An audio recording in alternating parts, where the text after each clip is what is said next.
before the trenches, before the gas, before the millions of dead, there was a single summer. In 1914, Europe looked powerful, modern, confident, and dangerously fragile. Empires ruled continents, armies planned in silence, and alliances waited like loaded weapons. No one believed a small crisis had to become a world war. But in Sarajevo, one assassination would expose every weakness in Europol's system. The murder was the spark. But the fuel had been gathering for decades. Every empire had plans. Every plan depended on speed. And every delay looked like danger. For ordinary families, the crisis first arrived as ink on paper.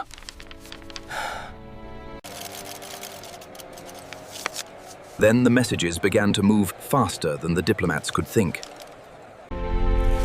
This is the story of how the world went to war.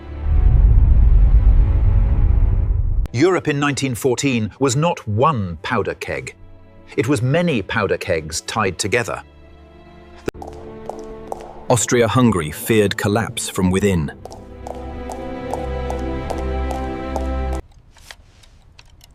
Germany feared encirclement by enemies on two fronts.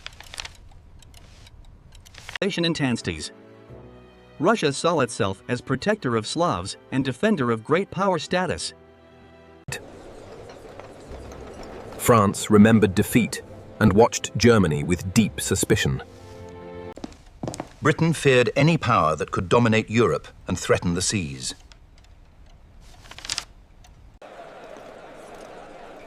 In the Balkans, nationalism burned hotter than anywhere else. Alliances were meant to prevent war by making the cost too high. But they also meant that one local crisis could pull in everyone. On June 28, 1914, the crisis began in Sarajevo. The assassination shocked Europe, but shock was not the same as war. Newspapers turned a street killing into a continental crisis. Austria-Hungary saw the assassination not only as murder, but as a threat to the empire itself.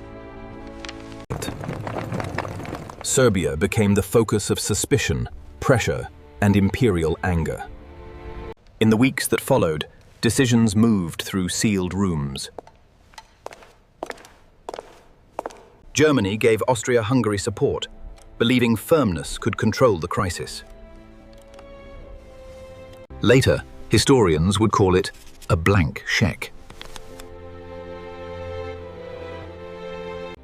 Austria-Hungary prepared an ultimatum designed to force Serbia into submission. Serbia accepted much of it, but not everything. In the age of telegrams, diplomacy could move fast, but panic moved faster. Russia could not ignore Serbia without losing prestige in the Balkans. But decisions made by empires would soon reach ordinary homes. Mobilization was not just preparation. In 1914, mobilization looked like threat. German planning depended on speed before enemies could fully gather strength. France watched Germany and Russia, knowing alliance could become obligation. Britain still hoped the crisis might remain continental.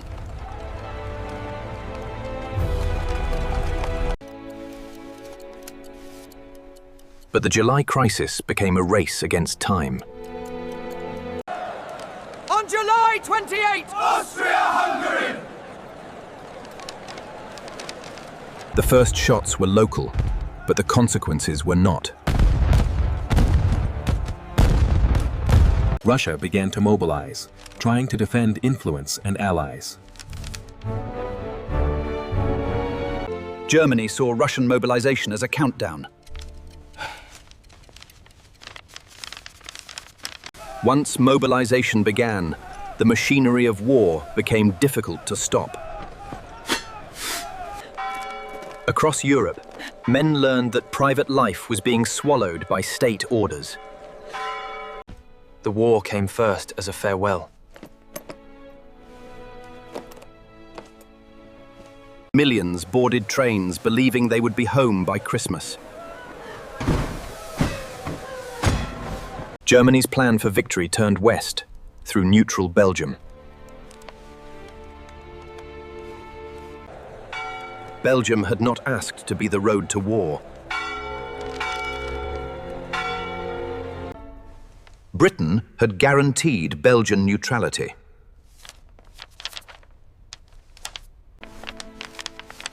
A small country became the legal and moral trigger for a global empire. In August 1914, German forces crossed into Belgium. For civilians, invasion was not strategy. It was terror entering the street. Britain declared war on Germany.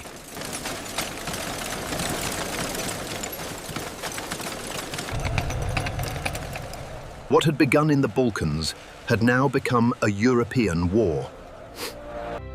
And because Europe ruled empires, a European war could not remain European.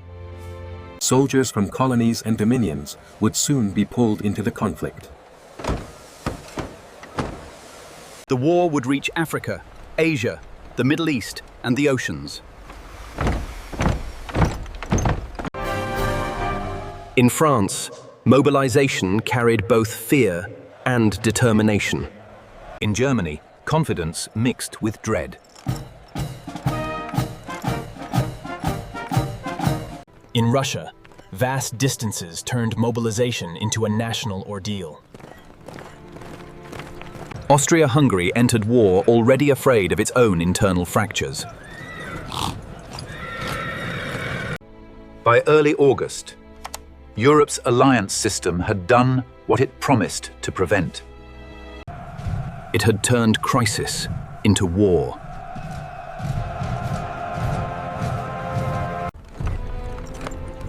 The first victims of strategy were often civilians on roads. Germany sought a quick victory in the west before turning east. France prepared to stop an advance, moving faster than expected. Britain sent a small professional army across the Channel. They did not yet know they were entering a war unlike any before it. The first weeks were war in motion. Marching, trains, dust, and exhaustion. Even before the trenches, the cost began to reveal itself.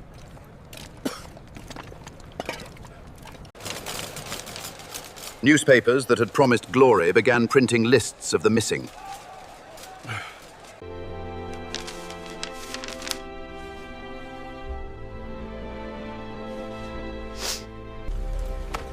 In Belgium, occupation hardened international opinion against Germany. The invasion of a neutral country became a powerful symbol. Strategy had created a moral crisis. By late summer, German armies approached Paris.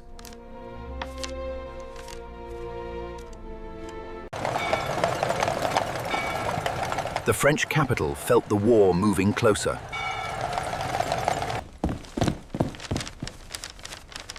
French commanders searched for a way to stop the advance. Even Paris taxis would become part of the legend of the Marne.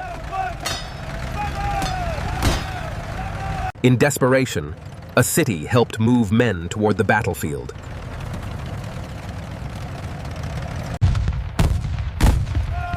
The First Battle of the Marne began as a fight to save France.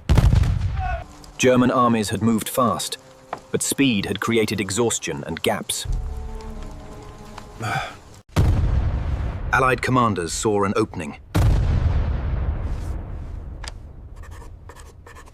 The battle was violent, vast, and exhausting, But here we remember it without glorifying it. Behind every movement on a map were human bodies pushed beyond endurance. The First Battle of the Marne began as a fight to save France. At the Marne, the German advance was halted. The dream of a quick Western victory began to collapse. Paris was saved, but peace was not restored. Both sides tried to outflank each other in what became the race to the sea. Men began digging to survive.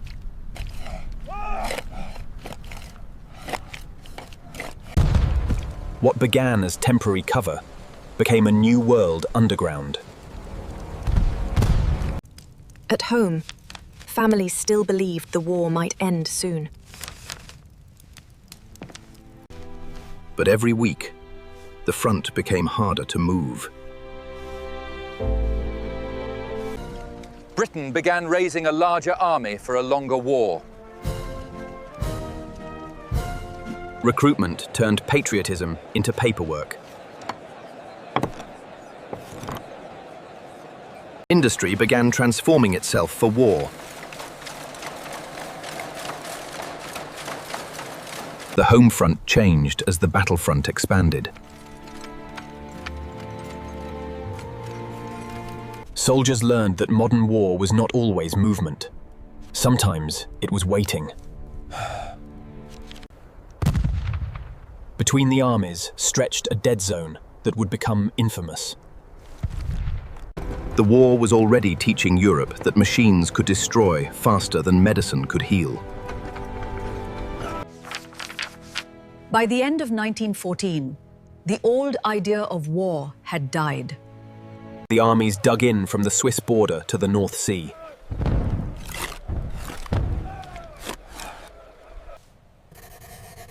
A line of mud and wire split Western Europe. On one side were men told they were defending the fatherland. On the other were men told they were defending home and civilization. Soon, more armies would arrive and learn the same brutal lesson. Technology had made defense stronger than attack. Artillery could reach men who never saw the gun that fired. Machine guns turned open ground into a killing zone. Barbed wire slowed attackers long enough for firepower to do the rest.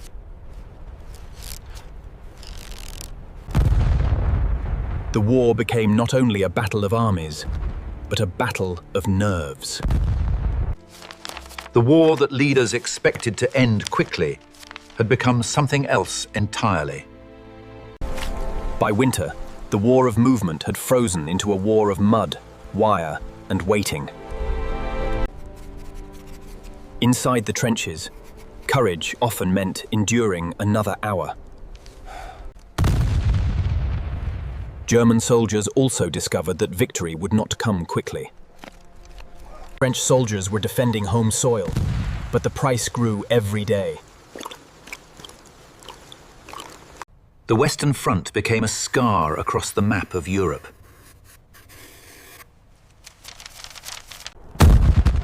Between the lines lay no man's land, a space claimed by fear. Commanders still searched for movement, but the ground refused to move. In the east, the war did not freeze in the same way. Germany faced Russia across vast distances and uncertain roads.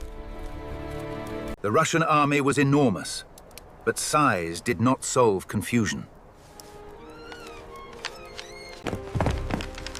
German commanders saw an opportunity to strike before Russia could coordinate. At Tannenberg, the Russian advance turned into disaster. The Eastern Front proved that movement could still bring catastrophe. Far from the battlefield, families waited for sons who might never return. From the beginning, this was not one war.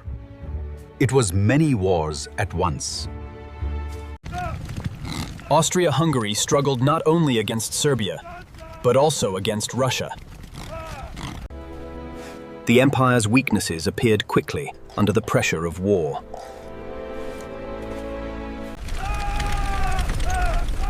Serbia fought as a small country under enormous pressure.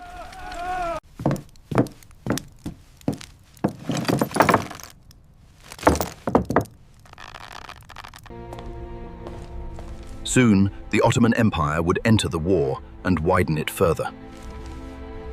The war now reached the Black Sea, the Middle East, and imperial sea routes.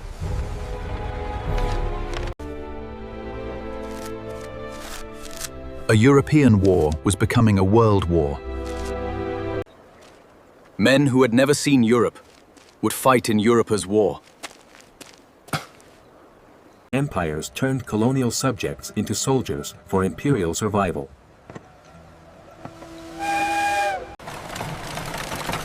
The war was also fought by workers who never held a rifle.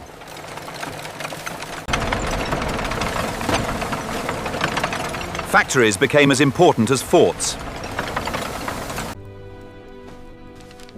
Governments needed soldiers, but they also needed belief. Propaganda promised duty, honor, and adventure. The front taught a different language: cold, hunger, mud, and fear. Most days were not charges. They were routines of survival. Armies depended on supply lines as much as courage. Modern war was becoming an industrial system.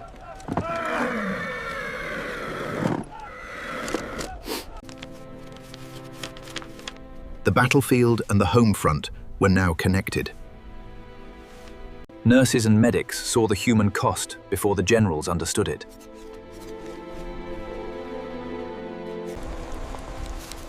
Letters became the fragile bridge between the front and home. Millions of words crossed the lines that men could not. For families, the war was heard in the voice of someone absent. Winter made the trenches more miserable than anyone had imagined.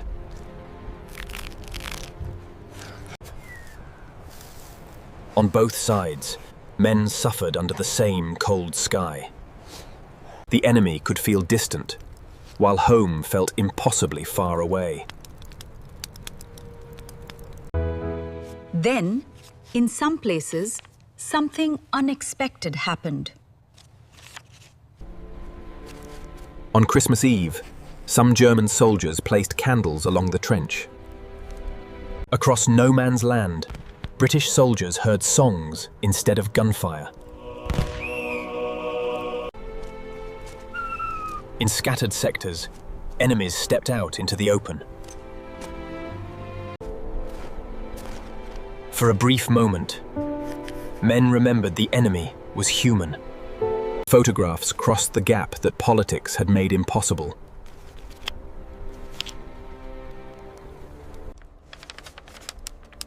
Commanders understood the danger of soldiers seeing each other too clearly. The truce was brief, unofficial, and soon forbidden. But its memory survived, because it revealed what war tried to bury. After Christmas, the war resumed. The machinery of war had no room for mercy.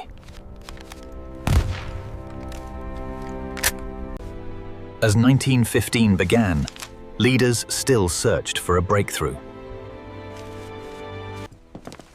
The problem was simple to describe and almost impossible to solve. Defenders had trenches, wire, machine guns and artillery. Attackers had courage, but courage could not stop bullets. Artillery was supposed to break the enemy line before infantry advanced. But bombardments often warned defenders instead of destroying them.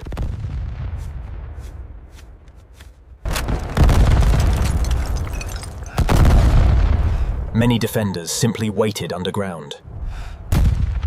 When smoke cleared, the wire was often still there. This was the central tragedy of the early war. Attack had not caught up to defense. Across every army, soldiers began to understand the same truth. The enemy was different. The fear was not.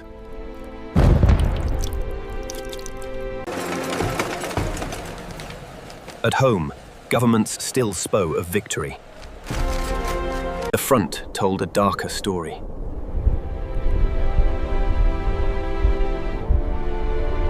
Communities began to see that this war would not be short.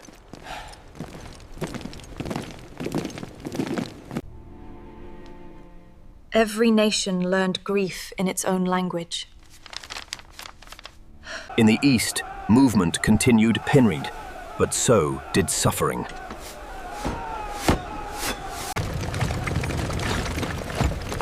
Civilians were pulled into the movement of armies. The war widened because empires were not confined to Europe.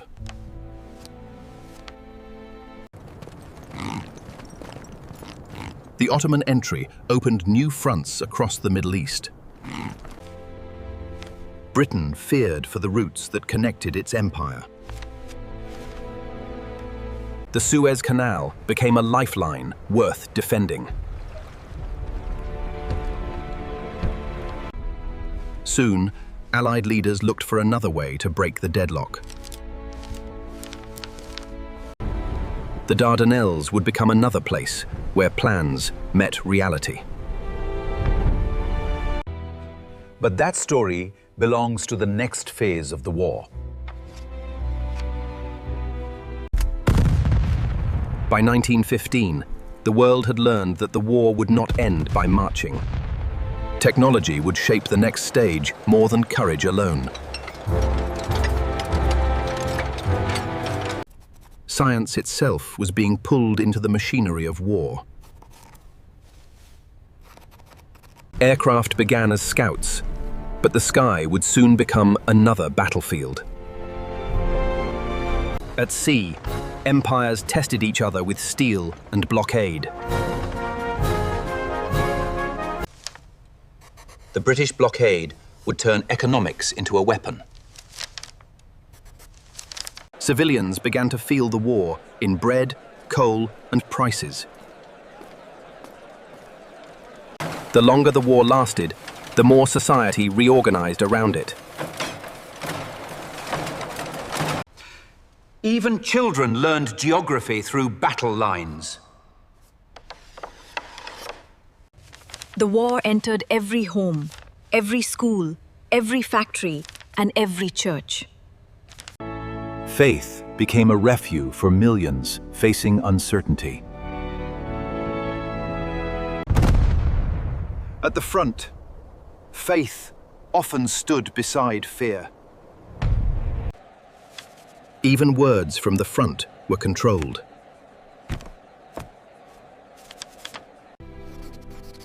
Soldiers often protected their families from the full truth.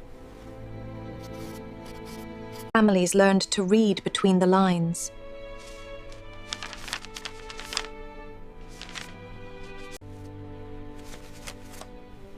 The war created a new language of absence.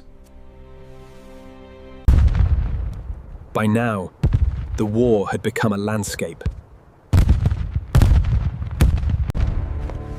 Each side believed one more attack might change everything.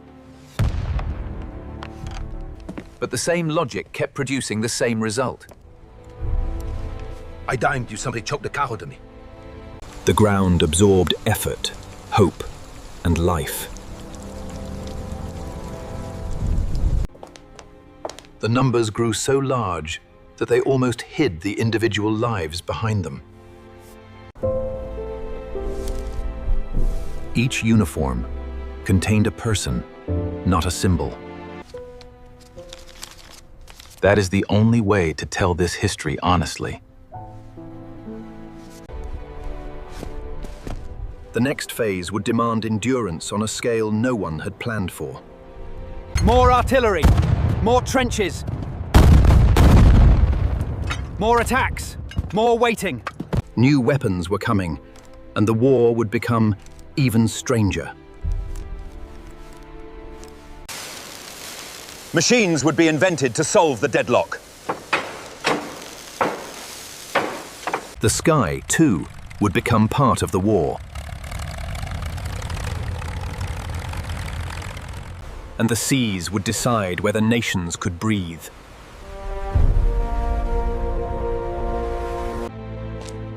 The war had become too large for any one front to explain.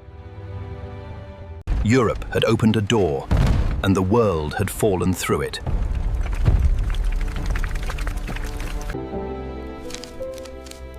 Every front created another home, waiting for news. The first chapter of the war ended not with victory, but with entrenchment. The next chapter would be darker, larger, and more industrial. Trenches would deepen. Machines would multiply. Empires would bleed. The war that was supposed to end quickly had only begun to reveal itself. Next, the war becomes a machine quadrant, and the machine demands millions.